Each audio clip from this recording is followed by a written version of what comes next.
तर विधान परिषद निवडणुकीच्या शेवटच्या दिवशी अहिल्यानगरमध्ये जिल्हाधिकारी कार्यालयात गोंधळ झाला। अर्ज माघारी घेण्यावरून भाजप आणि अपक्ष उमेदवार समोरासमोर आले। अपक्ष उमेदवार दत्तात्रय पानसरे यांनी जिल्हाधिकारी दालनासमोर ठिय्या आंदोलन सुरू केले। त्यामुळे भाजपचे कार्यकर्ते चांगलेच आक्रमक झाले। सूचकाने माघारी घेतल्याने मोठा गोंधळ या ठिकाणी निर्माण झालाय। मात्र आपण अर्ज माघारी घेण्यास सांगितलं नसल्याचं दत्तात्रय पानसरे यांनी म्हटलंय।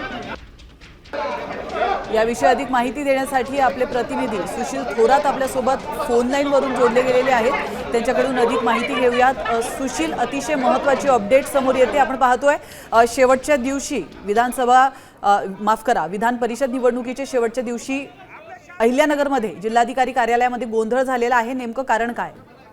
नक्कीच आपण जर पाहिलं तर जे दत्तात्रय पानसरे आहेत ते अपक्ष उमेदवार होते। मात्र त्यांचे जे अनुमोदक होते त्यांनी 5 मिनिटं आधी येऊन 3 वाजायला 5 मिनिटं असताना त्यांनी दत्तात्रय पानसरे यांचा उमेदवारी अर्ज मागे घेतलेत असल्याचं अर्ज दिला आणि जिल्हाधिकाऱ्यांनी तो स्वीकारला। त्यामुळे एकच मोठा गोंधळ उडालेला आहे।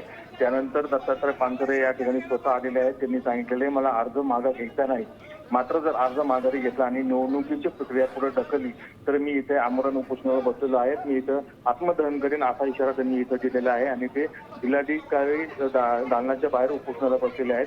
त्यामुळे भाजप कार्यकर्ते आक्रमक झालेत आणि त्यांनीही आता मागणी केलेली आहे की आम्हाला की दालनाच्या समोर आम्हाला जाऊन द्या। त्यामुळे पोलीस आणि भाजप कार्यकर्त्यांमध्ये मोठी झटापट इथे होताना दिसते आणि दत्तात्रय पानसरे हे आक्रमक झालेले आहेत। जर माझा उमेदवारी अर्ज बाद केला तर मी आत्मदहन करेन असा इशारा त्यांनी दिला आहे। नक्कीच